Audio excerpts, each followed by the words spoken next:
श्री सद्गुरु अमृतवाणी। ईर्ष्या। देखो, साधन मार्ग में दाह एक बड़ा ही भयंकर शत्रु है। यह बड़े बड़े विचारवानों की बुद्धि पर पर्दा डाल देता है। साधारण मानव का तो कहना ही क्या है, यह शरीर में प्रकट होते ही बुद्धि पर पर्दा छा जाता है।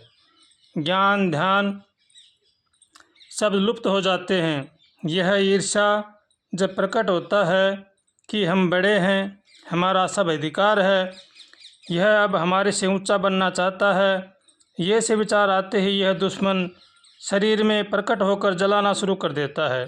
फिर इसको अपना पराया का ज्ञान नहीं रहता है।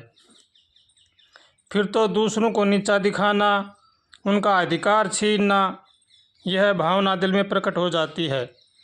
फिर ये से दिल में विचार प्रकट होते हैं जिससे अशांति छा जाती है, विवेक नष्ट हो जाता है।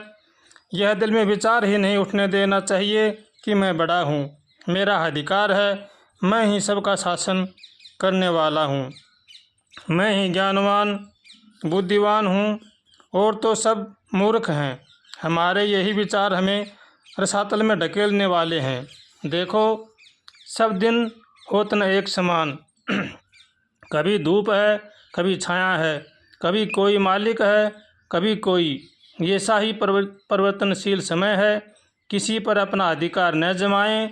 सब भगवान के अंश हैं। समय समय पर कर्मानुसार सबको अधिकार दिया जाता है, परंतु वह सदा स्थिर नहीं रहता है।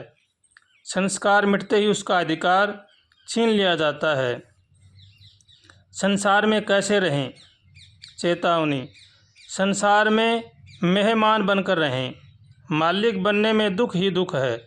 हरदम सचेत रहें, अपनी तरफ ही देखें कि हम कहाँ खड़े हैं, कितना रास्ता तय किया है।